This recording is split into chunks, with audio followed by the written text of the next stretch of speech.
जब भी किसान आंदोलन की बात होती है तो भारत में सबसे अधिक सुझाव फोन के जरिए या सोशल मीडिया के जरिए जो सुझाव आता है वो सुझाव ये है कि किसानों को 2 साल तक अनाज, फल, सब्जी और दूध सिर्फ अपने लिए पैदा करना चाहिए, औरों के लिए पैदा नहीं करेगा तो सरकारें मजबूरन अपने आप झुकेगी और किसानों की सभी बातें मानेगी। तो ऐसा करने से पहले हमें यह जानना जरूरी है कि सरकार क्या हमसे खेती कराना चाहती है। यदि आप 1947 का रिकॉर्ड देखें तो उस समय भारत में लगभग 80% लोग खेती करते थे।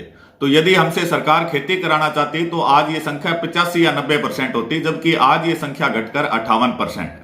इससे क्लियर कट है कि सरकार हमसे खेती नहीं कराना चाहती। क्यों नहीं कराना चाहती?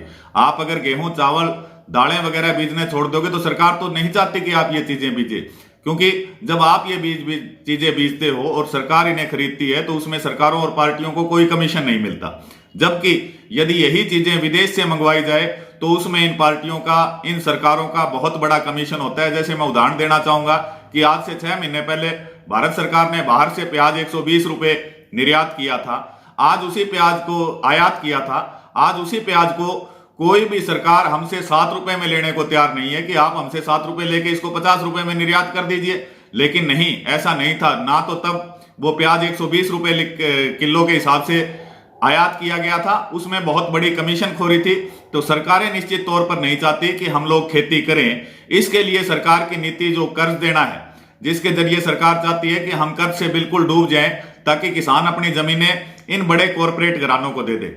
सरकार खेती करानी चाहती है, खेती कराना चाहती है बड़े कॉरपोरेट घरानों से।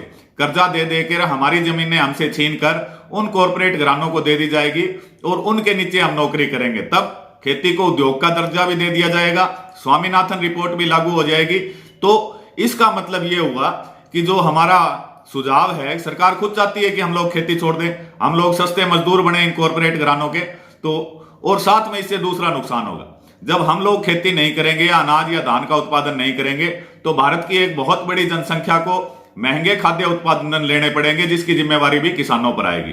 तो इसका मतलब किसान आंदोलन का ये तरीका बिल्कुल नहीं चल सकता, क्योंकि सरकारें वास्तव में नहीं चाहती कि हम लोग खेती ना करें। और यदि हम लोग उन्हीं के तरीके के अंदर फंस गए तो निश्चित तौर पर किसानों को मुश्किल होगी।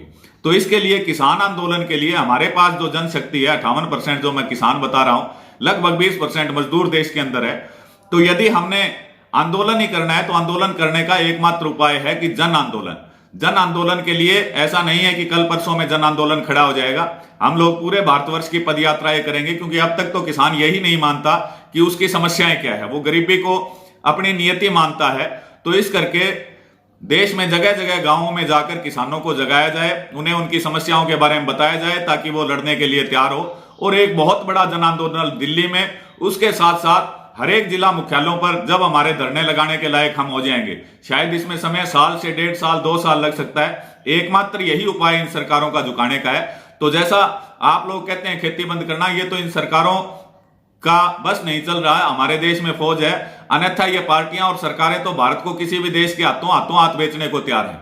तो इसलिए इन्हें इस बात से कोई फर्क नहीं पड़ेगा कि किसान खेती ना करे, क्योंकि ये कमीशन के चक्कर में बाहर से अधिकतर खाद्यान्न निर्यात आयात कराना चाहते हैं और अपनी जेबें भरना चाहते हैं। तो इसके लिए सभी किसान जो हैं वो पूरी तरह से एक दूसरे को जागृत करें। जैसे ही लॉकडाउन खुलेगा, हमारी राष्ट्रीय किसान न्याय पदयात्रा शुरू होगी, जो पूरे देश में चाहे साल लगे चाहे 1.5 साल लगे, जब तक हम पूरे देश में एक आंदोलन नहीं खड़ा कर पाएंगे तब तक किसानों की जीत नहीं हो पाएगी।